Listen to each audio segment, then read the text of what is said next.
So my replacement wheels for the ones that were sent to me that were damaged finally showed up last night, and I thought that this one was going to end up being damaged because the plastic was kind of torn on the edge.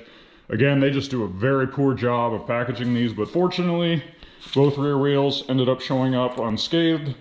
So I'm going to be taking those plus our 305 Michelin tires, and then also the two front wheels in the boxes there, and then of course all of the stock wheels, and we're going to be taking those to the tire shop and getting everything swapped over, and we're going to get everything thrown on the car. For now, I'm just going to reuse the tires I've already got on the front of the car. They're just the Pirelli tires that came stock on the car. They're not very good at all, but that's what we're going to use just until I get some other ones ordered, which after getting this up on jack stands and looking at them, it's going to be sooner than I was expecting, but that's fine because we'll have good tires. So go ahead and get these pulled off and get on our way to the tire shop.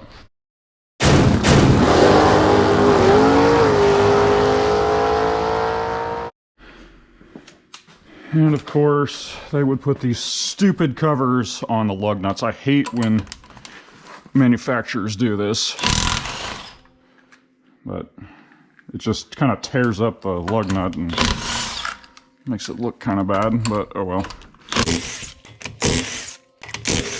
I wouldn't even be taking the rears in, but just because I want all the TPMS sensors back on the car and I'm cheap and not going to pay for new ones, I'm going to go ahead and take those in as well, and that way they can get everything swapped over to the new tires.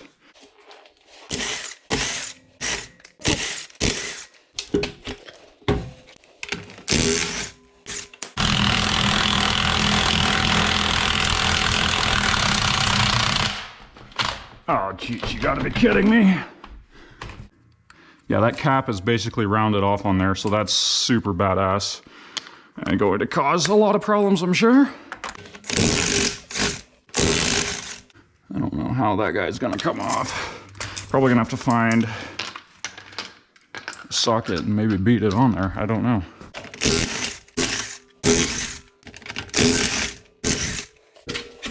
Finally got that cover off. Had to use a screwdriver, kind of scuffed up the surface of the wheels, but it was literally all I could do at this point because those covers are so unbelievably stupid. So anybody that is responsible for putting lug nuts on vehicles from the factory, please don't ever do that. Just stop with the covers on lug nuts. They're not needed. If it's just for looks, find a better freaking lug nut, because this is insane.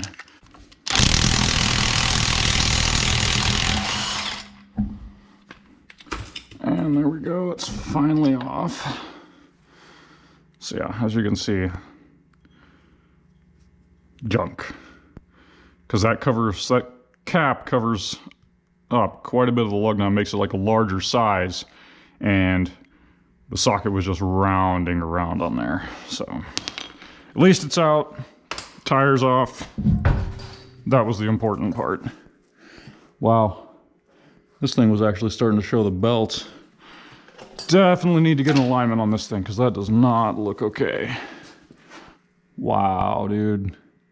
No wonder we were getting low tire pressure. You can see, yeah, still showing through there pretty well. Not okay. Now the next test of the day, we'll see if Clifford starts. It's been giving us lots of issues lately with the batteries. I need to replace the batteries. Actually worked. Perfect. So got the tires loaded up in the truck.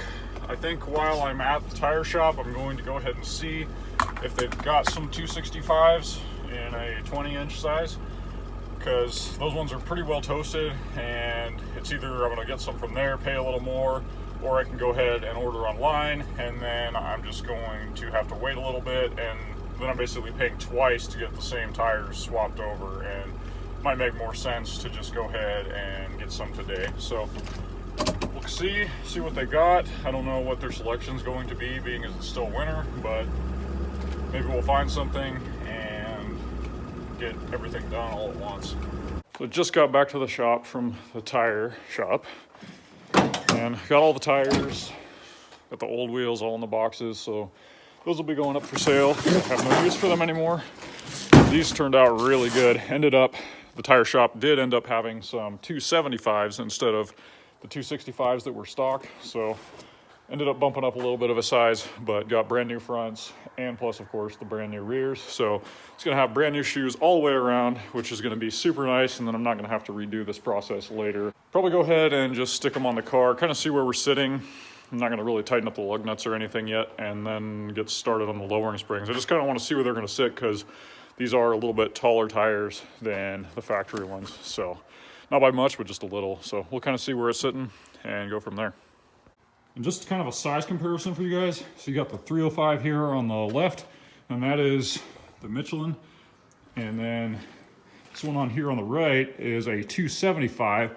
And this tire is a directional, it's a Hankook Ventus. I think it's their K104 sport tire.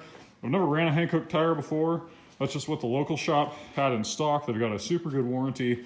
Heard good things about them. They're supposed to do pretty well in all types of weather. So we'll see how those work out. Hopefully they work good, but yeah, I'm excited to get these things on here. Those wheels came out really nice, and I think they're really gonna go with the car well. All right, guys, so obviously I don't even have this thing down off of the jack yet, but man, these things already look so good. I did go ahead, and you can see I went with just some generic lug nuts from O'Reilly's. I just could not make myself put these back on again, and then have issues with getting them back off and end up damaging these wheels. So went ahead and went with these cheap ones from O'Reilly's. Just gonna have these for now, and I'll end up getting some nicer ones ordered later. But for now, these look perfectly fine. But wow, this wheel just looks really nice. That fitment is gonna be right on point too. Got the car sitting back down on the ground, and you can see, I mean, it's still probably gotta settle a little bit, but there's still a massive gap there. So we got plenty of space to throw in those lowering springs still, and it's not gonna be any issue at all. So since the front of the car is still up in the air and I still have the tires off, I'm gonna go ahead and start up in the front. I think it's gonna be a little easier to do than the rear anyway. Of course I say that, but nothing ever goes simple for me. So first thing we'll go ahead and do, since this is off, I gotta pull the caliper off, and I'm gonna have to pull the rotor out, and I think pull off this ABS line, because that's kind of attached to the strut. And then I'll be able to unbolt that, unbolt it here at the top on this shock tower, and it should drop right out. And then same thing for that side. All right, so the first place I would start is in removing the caliper. You're going to have two 15mm bolts that I've already got loose. There's this top one here, maybe you can see, but there's one more down here on the bottom, right there. So once you get both of those out, you're just gonna pull the caliper off. You can kind of rest it on this subframe bar there, and that's also where I have my jack stands to hold up the front of the car. So you'll pull that off and then remove the caliper, or remove the rotor, excuse me. My rotor was pretty frozen on there, so I ended up just taking a rubber mallet, hit it a few times all around each side, and it broke it free. I would definitely recommend doing that rather than an actual hammer. I mean, I'm sure you guys aren't stupid, so you'll know better than that. But yeah, use a rubber mallet, beat it on the front edges, and usually it'll just pop right off. Next up, you're gonna wanna pop loose this ABS line, and just a plastic trim tool will get that loose. It's just got these little push tabs. Two spots, one right here, and then one up here. So get that loose. And next you're just gonna have two bolts holding the shock to basically your suspension. And that is a 15/16. It could be metric. I don't have a big enough metric socket, and the 15/16 fits perfectly on there. Another thing that I just saw is, so the sway bar link here, it is attached up here at the top of the strut. So I am going to go ahead and just loosen it or unbolt it on the bottom from my sway bar. And that just takes an 18mm here, and then in the center, there's also kind of like a nut or something threaded on there.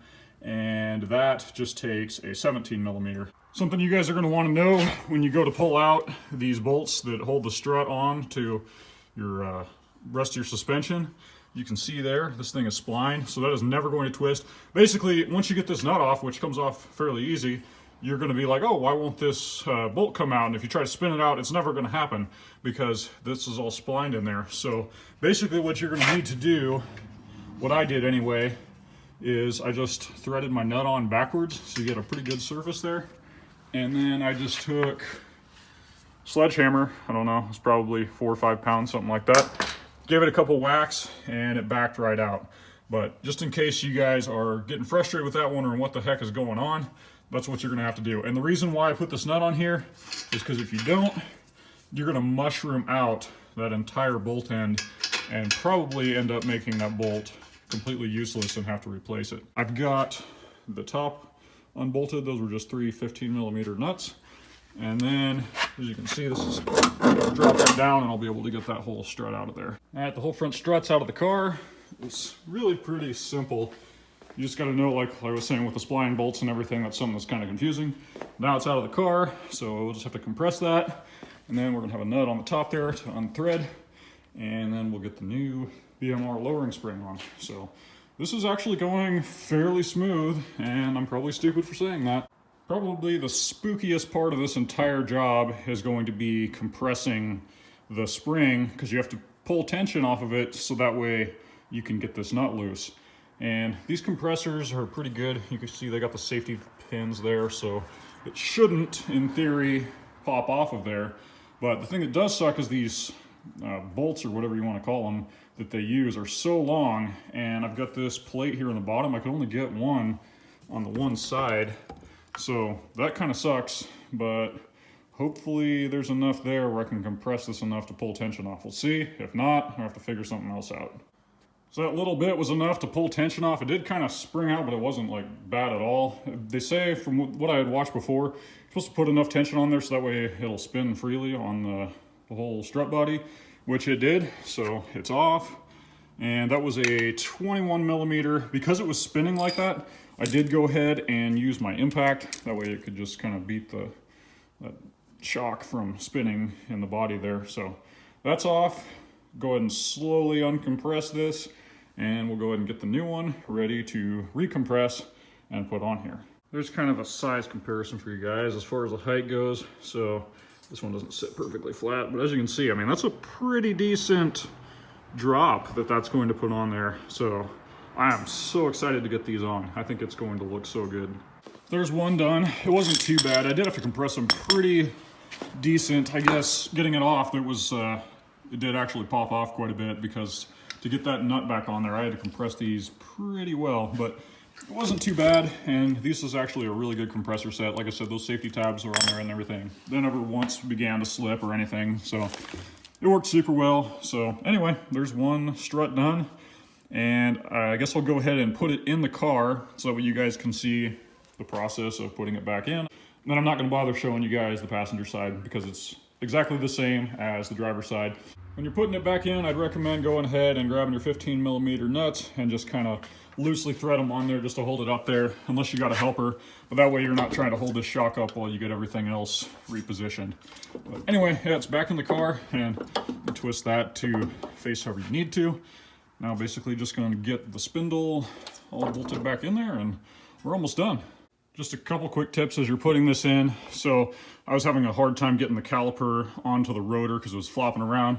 So I ended up taking a couple lug nuts and just used that to kind of hold it in place. And then I was able to get the caliper on fairly easy. Other than that, just make sure you get your sway bar link reattached, get it all nice and tightened up. Make sure the ABS line gets put back and pinned in place. And then make sure, of course, your caliper is all nice and bolted up and super tight. Then you can pull your lug nuts off if that's what you ended up using, and get ready to put your tire on. So to get started, you got to pull out, there's one 10mm bolt here on this brake line bracket. I like to get that out of the way just so it gives you a little more space. And then pull out the little tab with the trim tool for the ABS line, get that out of the way. Then you got your two 21mm bolts that hold this shock in, get those pulled out. Also, you'll want to support the rear of the car with the jack stand right up in here, or somewhere where it gets the back of the car supported. And then you'll use your jack to put tension up on the rear suspension on the subframe, just so that way it makes everything easier to get the bolts out. So you get this shock loose. Once you pull it off there, you can see there's kind of these little kind of sits on there on the backside.